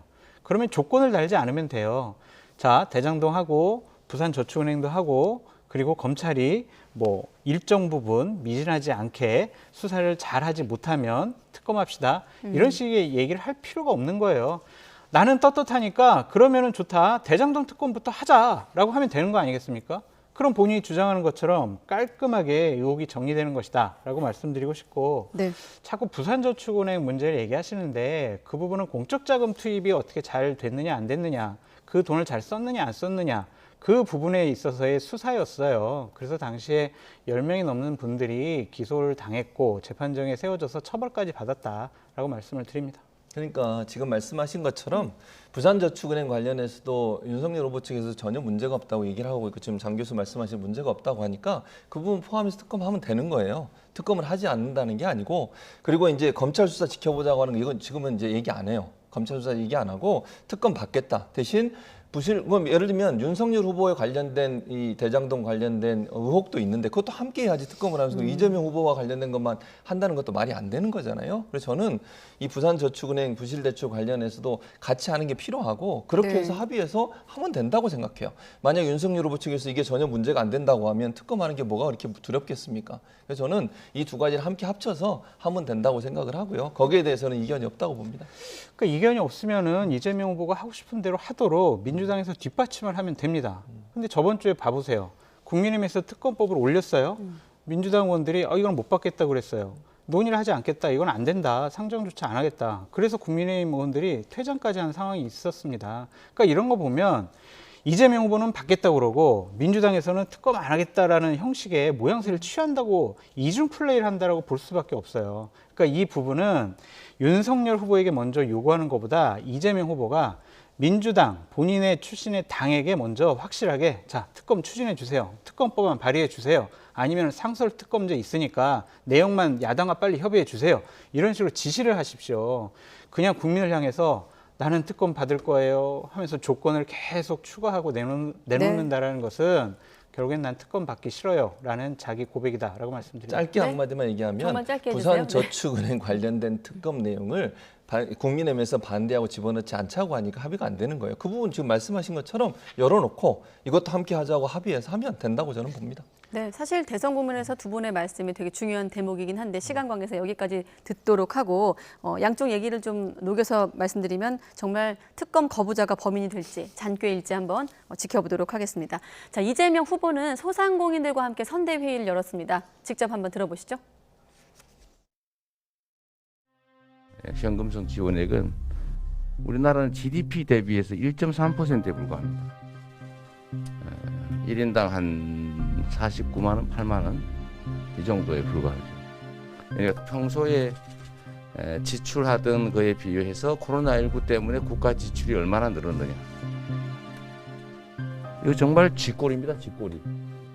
정부가 자기 책임을 다하지 않은 거죠. 다른 나라들은 돈이 나와서 이렇게 한 게 아닙니다. 네, 일단 밀착 민생 행보. 나선 이재명 후보인데 일단 눈에 띄는 단어가 있었죠. 쥐꼬리, 재정 당국을 향해서 한 말인데 이거부터 좀 해석을 해주시죠. 그러니까 쥐꼬리라고 하는 것이 실제적으로 GDP 대비해서 다른 나라의 정을 표도 보여줬지 않습니까? 다른 나라의 소상공인들은 지원이 약해요. 그리고 뭐 윤석열 후보도 본인이 50조 지원하자고 얘기했지 않습니까? 물론 본인은 당선되고 나면 하겠다고 얘기를 했지만 그런 점에서 본다면 큰 틀에서는 저는 여야가 이견이 없다고 봐요. 그러니까 소상공인들에 대한 지원, 지금 소상공인 자영업자들 코로나 때문에 엄청 어려움을 겪고 있는 상황 아니겠습니까? 거의 문을 닫은 상황인데 그래서 우리가 할 수 있는 범위 내에서 최선을 다해서 해보자고 하는 주장이라고 저는 생각을 하고 우리 정부가 사실 기획재정부에서 반대를 많이 하다 보니까 실제적으로 소상공인 자영업자들에 대한 지원이 많이 부족한 부분이 있어요. 다른 나라에 비해서. 그러니까 전체 국가 재정에 비해서 소상공인 자영업자에 대한 지원이 부족한 부분, 이런 부분들은 좀 적극적으로 피해 보상을 할 수 있도록 하는 법안이 필요하고 또 그렇게 정책을 추진하자고 주장을 하는 것이고요. 아마 이제 지금 현재 어려움을 겪고 있는 자영업자 소상공인들을 두께 보장을 해서 그분들이 경제 근간 아니겠습니까? 내수 시장에 그런 부분들을 살리자고 하는 그런 제안이다 이렇게 볼 수 있겠습니다. 그러니까 이 부분도 저는 이재명 후보와 민주당 간의 이중 플레이가 아니냐라는 얘기를 하고 싶은 겁니다. 민주당이 지금 집권 여당입니다. 그럼 기재부를 통해서 자 예산 편성할 때 소상공인들을 집중적으로 지원할 수 있는 예산안을 짜와라고 얘기를 하든지 아니면 이번에 3조 5천억 정도를 더 증액하지 않았습니까? 그럼 소상공인 지원을 위해서 본인들이 그럼 예결위원장도 본인들이니까 본인들이 그 예산을 지원하도록 개수 조정하면 되잖아요. 안 하잖아요. 그럼 후보 따로 민주당 따로 하면서 뭘 자꾸 이재명 후보는 기재부가 뭐 나라의 국간을 갖고 있어서 뭐 어머니 역할을 한다라는 등 이런 식으로 비판을 합니까? 이게 앞뒤가 안 맞는 거예요. 그러니까 저는 자꾸 이 부분들이 나는 무능력해요. 우리 당도 내가 제대로 내 뜻을 뒷받침해 주지 않아요.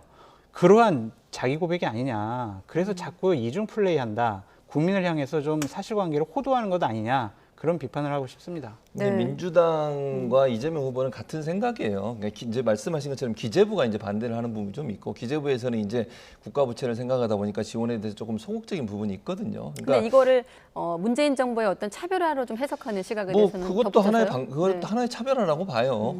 차별화라고 하는 게 사실은 이제 재정적인 부분을 생각해서 기재부는 그렇게 주장을 하지만 우리가 재정적으로 그런 부분을 하고도 충분히 버틸 수 있고 또 회복할 수 있는 능력을 갖고 있다는 걸 적극적으로 얘기하는 거니까 그렇다고 뭐 국회가 기재부를 막 압박을 해가지고 안 내놓으면 안 돼 이렇게 할 수는 없는 거 아니겠습니까? 설득하고 해야 되는데 지금 문재인 정부의 기재부가 그런 부분들을 좀 소극적으로 대응하는 부분에 대한 비판 섞인 조언이다 이렇게 생각합니다. 그러니까 차별화하려면 제대로 해라라고 말씀드리고 싶습니다. 나라 빚이 지금 1,000조가 넘어가고 있고 국민연금 부채 그리고 공무원 이런 부채들이 상당히 높아요. 그 공공기관 부채도 있고 이런 거 합치면은요 우리나라 부채 지금 100% 넘는다라고 저는 말씀드리고 싶고 기본적으로 기재부를 통해서 자꾸 뭔가를 하려고 하면 안 된다라는 말씀을 드리고 싶어요.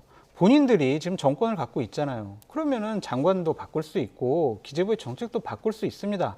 그렇게 못하면서 왜 밖에다가 대고 자꾸 기재부를 욕하냐고요. 이거는 무능력한 정부라는 자기 반증이다라고 말씀드립니다. 무능력한 정부가 아니고요. 무슨 말이냐면 그러면 장관을 물론 대통령이 바꿀 수 있죠. 그런데 국민들이 볼 때 그럼 어떻게 또 비판을 하겠습니까? 말 안 들으니까 바꾸고 반대 의견 냈다고 바꾸고 그러면 국민의힘이 가만히 있겠습니까? 그런 차원에서 존중하고 가긴 가지만 의견을 내고 거기서 조율하는 과정에서 일단 민주당이나 이재명 후보가 요구하는 것처럼 기재부가 움직이지 않은 부분 분명히 있어요. 근데 그런 부분에 비판을 할 수 있지만 그거를 정부가 마음대로 대통령이 이래라 저래라 하면서 바꿀 수 있는 상황은 아니라고 봅니다. 네, 지금 여론조사 결과도 봐야 되기 때문에 사실 두 분이 하시는 말씀은 여론조사 결과를 좀 띄워놓고 들어도 괜찮을 것 같거든요. 이재명 후보의 민생 행보, 그다음에 제3지대 질문 남아있는데 장 교수님 또 하실 말씀 그러니까 있으면 장관을 뭐 어떻게 마음대로 해주시죠. 바꾸냐만 그렇게 얘기하셨는데 검찰총장도 막 바꾸려고 했었고 감사원장도 마음대로 그만두라고 그렇게 한 정권 아니겠습니까? 그러니까 기재부 장관을 계속 자기네들 말 안 듣는다면서 데리고 가는 이유는 다른 곳에 있다라고 말씀드립니다. 아니, 검찰총장하고 감사원장을 바꾸려고 하지 않았고요. 검찰총장에 대해서는 법무부 장관이 문제가 있다고 해서 징계한 거고 본인이 그만두고 나온 거예요. 감사원장도 마찬가지고 대통령 선거 나오려고 두 분이 다 그만두고 나왔지 대통령이 나가라고 하거나 문재인 대통령이 심지어 윤석열 검찰총장은 문재인 정부의 검찰총장이라고 얘기하면서 힘까지 실어줬습니다. 그러니까 본인들이 대선 나오려고 나가신 것이지 정부가 뭐 쫓아내거나 내보낸 건 아닙니다. 교수님 국회 속기록에 남아 있어요. 국회 상임위장에 여기까지만 들을게요. 네, 국회 상임위원장에서 여당 의원들이 계속 그만둬라라는 식의 협박과 압박, 법무부 장관을 통한 여러 가지 수사, 징계 다 하지 않았습니까? 국민들이 알고 있습니다. 네.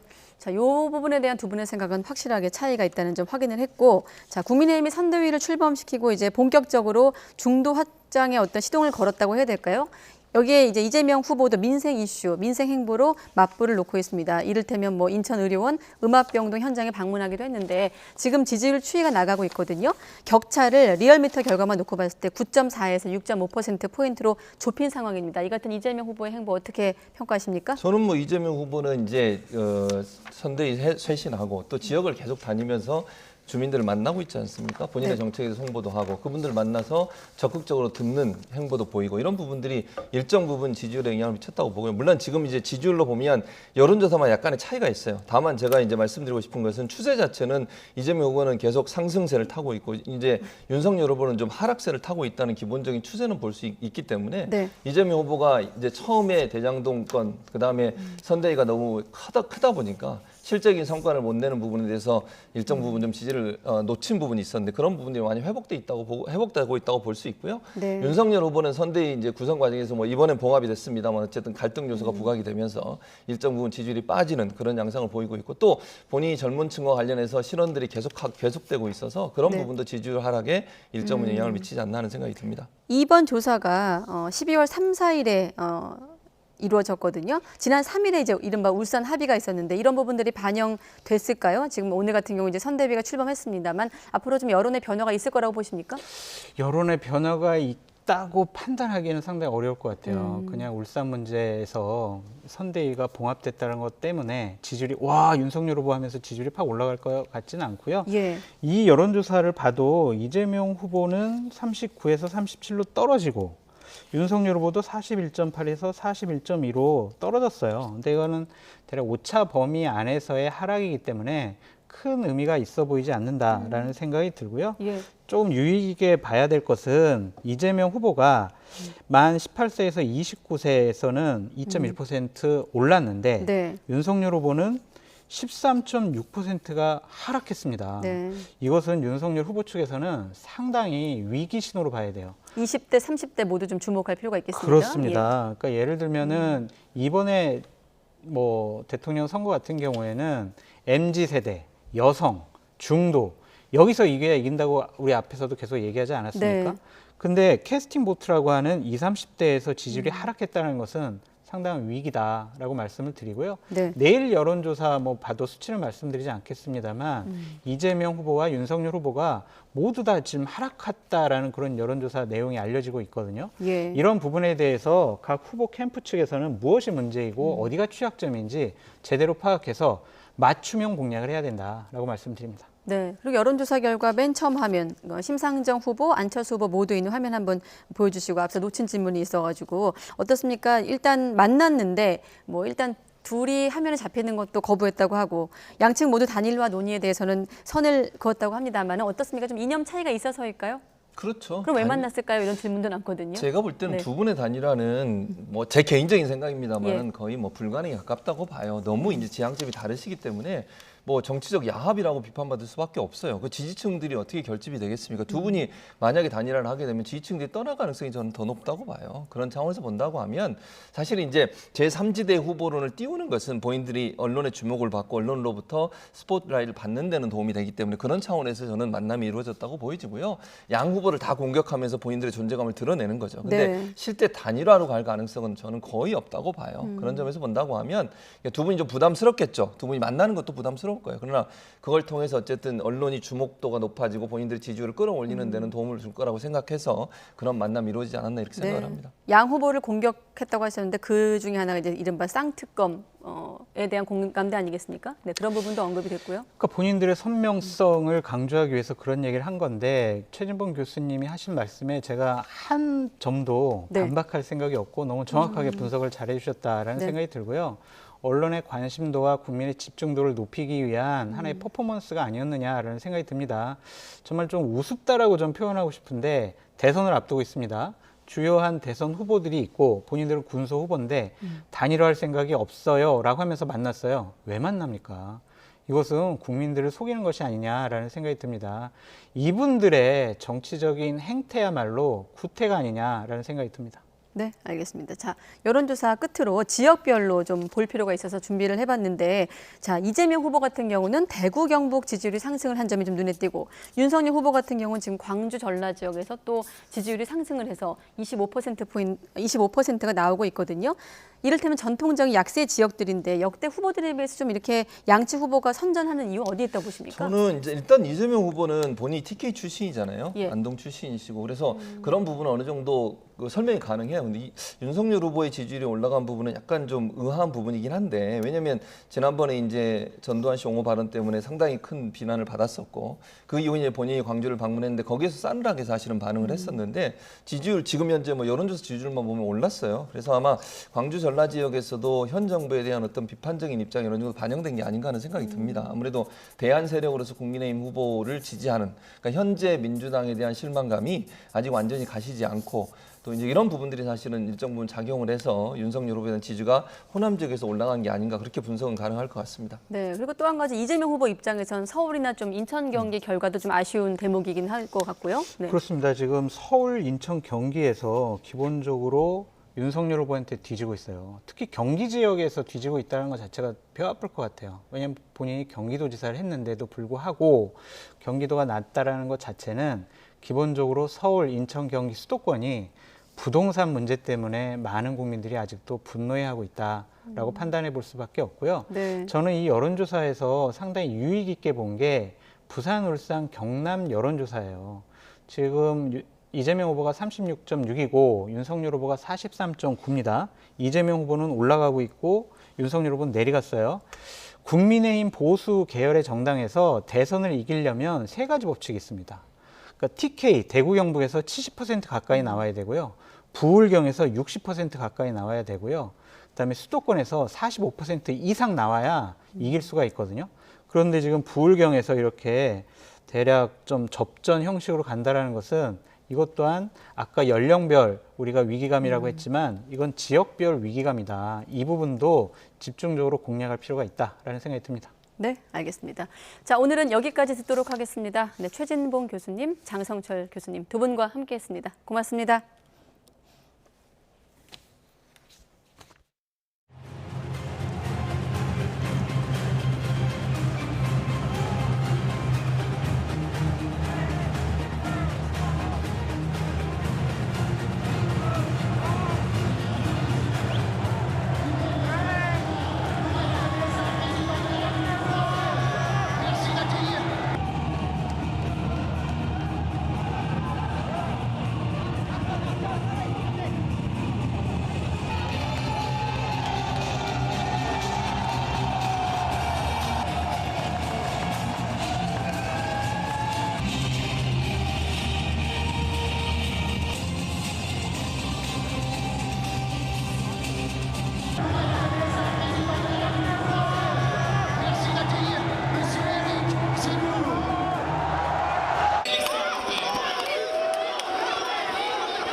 Non, évidemment, je ne suis pas raciste.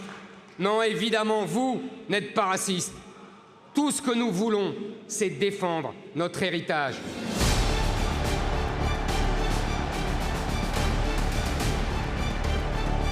Est immense.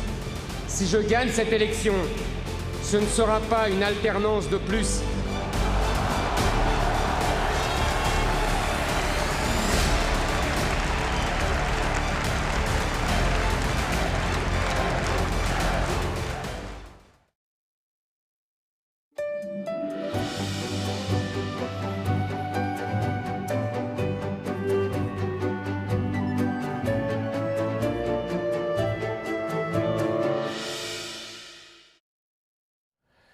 비수도권에서도 단계적 일상 회복이 잠시 멈췄습니다.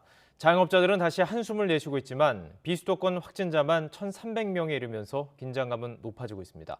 허성준 기자가 보도합니다. 대구에서 가장 번화한 동성로.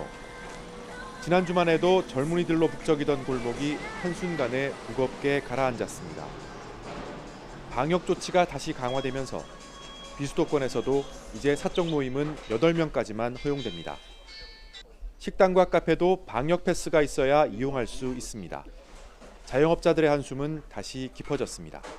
이제 경기가 잠깐 회복되는 것 같아가지고 작은 희망을 살렸는데 그 작은 희망조차 불씨가 꺼지는 것 같아가지고 아무래도 그 자영업자뿐만 아니라 대구 시민 자체가 다 걱정할 것 같습니다.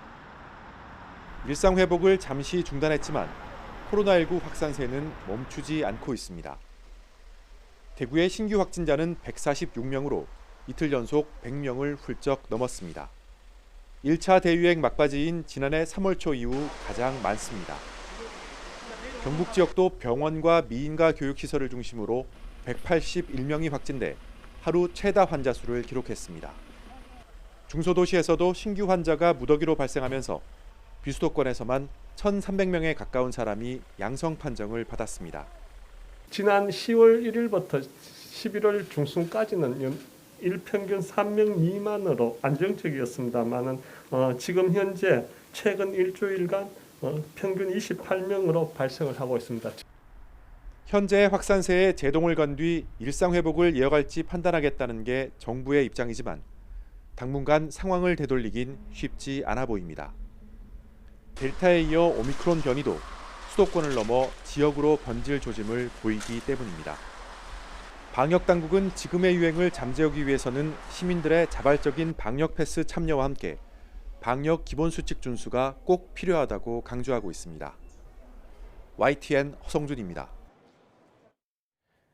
대전에서 응급 환자를 중증도에 따라 이송하도록 하는 시스템이 개발돼 시범 운영에 들어갔습니다. 119 구급대원들이 환자 정보를 앱에 입력을 하면 병상 정보를 확인할 수가 있는 것인데 긴급한 상황이 앱을 다룰 여유가 있을까요? 현장에서는 실효성이 떨어진다는 주장이 나왔습니다. 이상곤 기자입니다. 대전소방본부가 충남대병원과 개발한 실시간 병원 정보 공유 시스템입니다. 119 구급대원이 환자의 혈압과 체온, 주요 증상을 휴대전화 앱에 입력하자 환자 중증도에 따라 응급의료기관의 병상 정보들이 안내됩니다. 심정지 환자를 위한 소생실부터 코로나19 의심 환자를 위한 격리병상까지 남아있는 병상 수를 한눈에 확인할 수 있습니다. 대전소방본부는 응급 환자의 중증도를 분류하는 시스템을 개발하면서 이송 지침도 새롭게 만들었습니다. 이를 통해 119 구급대원이 코로나19 의심 환자나 중증 환자를 구급차에 태우고 병원을 찾아 헤매거나 장시간 병원에서 대기하는 불편을 해소할 수 있을 것으로 전망했습니다. 코로나19 이후에 대전 지역에서 55분의 대기 시간이 발생을 했고 이 시스템을 사용하게 되면 대략적으로 병원을 선정하는 시간 20분 정도를 단축할 수 있을 것으로 기대됩니다. 하지만 실제 구급 현장에서 119 구급대원들이 앱을 사용해 본 결과 실효성이 떨어진다는 의견이 많았습니다. 그동안 중증 환자의 경우 구급대원들이 응급처치하는 동안 119 상황실에서 병원을 알아보고 무전으로 전달해주는 방식이었습니다.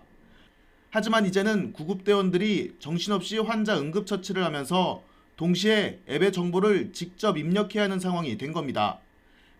하나 이제 다 입력을 해야 되거든요. 그렇게 할 여력이 안 되는데 이걸 쓰라고 하니까 불편한 점이 있고요. 큰 문제점은 중증 환자 이렇게 있는데 그걸 쓰라고 하면은 제가 케어를 해야 되는 부분이 있다고 하면 굉장히 비효율적이죠. 병상 정보가 정확하지 않아 앱 사용 이점이 크지 않다는 경험담도 들을 수 있었습니다. 수용이 된다고 거기 앱에는 나와 있어서 짠 가보면은 그 병원에서는 환자의 상태에 어떤 사유를 들어가지고 안 된다고 하는데 이제 그 앱에서는 그런 것까지는 저희가 입력하는 게 불가능하고 좀 난감하죠. 시간만 들이고 다시 병원 알아봐야 되고 이러니까. 더욱이 응급 환자 이송과 관련된 모든 책임을 출동한 구급대원들이 떠맡게 될 거라는 지적까지 나왔습니다. 구급대원들이 이제 인원이 많지 않기 때문에 무전으로 해서 상황실에 전달을 하고 상황실에서 앱 구동도 하고 그렇게 해서 이제 신속하게 이제 병원으로 이송하는 게 맞지 않나 생각이 듭니다. 신속한 응급 환자 이송을 위해 개발된 실시간 병원 정보 공유 앱. 구급 현장에서는 가장 중요한 응급 처치 활동에 집중하지 못할 거라는 우려 섞인 목소리가 흘러나오고 있습니다. YTN 이상군입니다. 재판에 넘겨진 화천대유 대주주 김만배 씨 등 이른바 핵심 4인방의 첫 재판이 열렸습니다. 수사 초기부터 녹취록 등 자료를 제출하며 검찰 수사에 적극 협조했던 정영학 회계사만 혐의를 인정하면서 치열한 법정 공방을 예고했습니다. 김경수 기자가 보도합니다. 유동규, 김만배, 남욱, 정영학 등 이른바 대장동 4인방의 첫 재판이 열렸습니다. 지난 9월 말 검찰 대장동 전담수사팀이 꾸려진 지 2달여 만에 법정 다툼이 시작된 겁니다. 피고인 출석 의무가 없는 공판 준비기일이었지만 유동규 전 성남도시개발공사 기획본부장은 유일하게 법정에 나왔습니다. 구속 상태로 하늘색 수의를 입고 나온 유 전 본부장에게 재판부가 발언 기회를 주기도 했지만 유 전 본부장은 변호인과 협의해 진술하겠다며 말을 아꼈습니다. 화천대유 대주주 김만배 씨와 남욱 변호사 측 역시 아직 수사 기록을 열람조차 못했다며 공소 사실에 대한 의견은 나중에 밝히겠다고 언급했습니다. 반면 검찰 수사에 적극 협조했던 정영학 회계사 측은 다른 피고인들과 입장이 달라 낙인 찍힐까 두려움이 있다면서도 공소 사실을 대체로 인정한다고 밝혔습니다. 또 이른바 정영학 녹취록의 진실이 드러나도록 협조하겠다고 말했는데 앞으로 재판 주요 쟁점 가운데 하나가 될 것으로 보입니다. 핵심 인물들이 녹취록의 신빙성에 의문을 제기하며 서로 책임을 떠넘기는 모습이 벌어질 가능성이 있는 겁니다. 아직 저희가 기록을 못 본 상태니까 오늘 답변드릴 게 없습니다. 죄송합니다. 오늘 재판에서는 사실 녹취록 얘기가 있었는데요.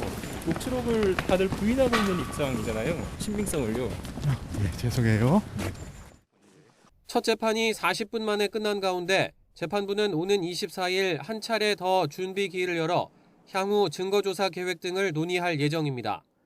다만 이날 김만배 씨 측은 검토해야 할 자료가 방대한데 검찰이 기소 이후에도 계속 소환 조사를 해 어려움이 있었다며 방어권 행사를 위해 충분한 시간을 달라고 재판부에 요청했습니다. 앞서 검찰은 유 전 본부장이 민간 사업자인 화천대유의 이득을 몰아줘 성남도시개발공사에 그만큼 손해를 끼쳤다며 배임 혐의 등으로 지난 10월 구속 기소했습니다. 검찰은 배임 액수가 1,800억대에 이르는 것으로 보고 있는데 김만배 씨와 남욱 변호사, 정영학 회계사 등은 배임 공범 혐의 등을 적용해 추가 기소했습니다. 가장 먼저 기소된 유 전 본부장의 구속 기한은 내년 4월로 그 전에 1심 판단이 나올지 관심이 쏠립니다. YTN 김경수입니다.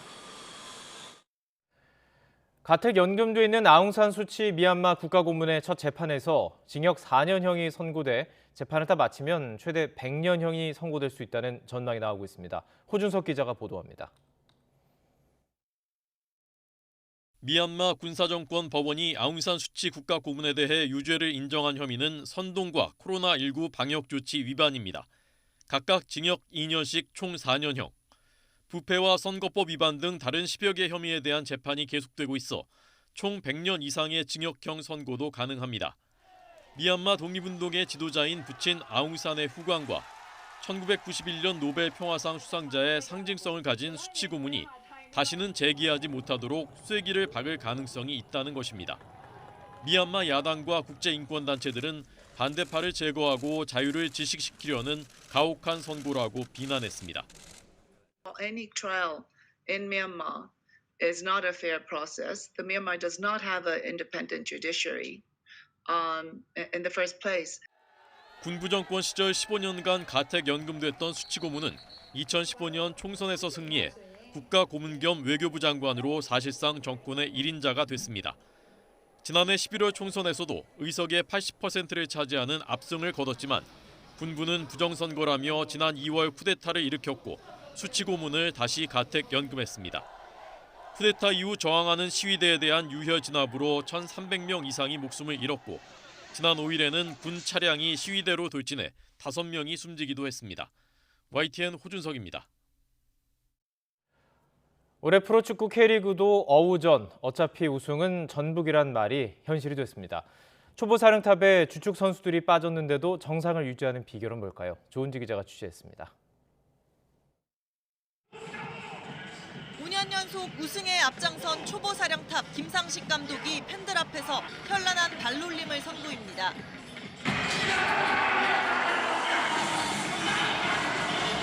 모두가 웃고 즐기는 화려한 피날레. 하지만 이 장면, 김상식 감독 품에서 흘린 주장 홍정호의 눈물은 왜 울어? 이겼는데. 왜 울어? 왜 울어? 그동안의 마음고생을 짐작하게 합니다. 형, 내년에도 해야 될 거 아니야. 야, 이게 주장의 무게야, 임마. 이게 주장의 무게. 지금처럼 응원 열심히 해주면 저희 선수들 꼭 좋은 모습으로 보답하겠습니다. 감사합니다. 최근 13년 동안 9차례 우승, 심지어 5년 연속 우승. 당연한 듯한 전북 천하지만 우여곡절 많았습니다. 구심점 이동국의 은퇴와 수비의 핵 김민재, 손준호의 이적, 김상식 신임 사령탑까지 온통 반신반의하는 시선이었습니다. 실제로 봄엔 충격의 리그 3연패 등 7경기 연속으로 승점 1도 따지 못했습니다. 하지만 지난해 MVP 손준호를 판돈 60억 원으로 영입한 일류첸코와 백승호, 송민규가 뿌리내렸고 치열한 내부 주전 경쟁과 우승 DNA가 살아나면서 10월에 선두를 찍었습니다. 사실상의 결승이던 울산전에서 4번째 대결 만에 처음 이긴 것도 결정적이었습니다. 감독이 힘듭니다. 솔직히 흰머리가 많이 늘었구나 하는 이야기를 많이 들었는데 참 오늘 그 우승을 인해서 또 우리 팬들에게 특별한 선물을 드린 것 같아서 그나마 위안이 됩니다. 과감한 투자로 우승이 상식이라는 찬사를 받는 전북은 안주하는 대신 박지성 고문에게 유소년팀 살림을 맡기면서 장밋빛 청사진을 그리고 있습니다. YTN 조은지입니다.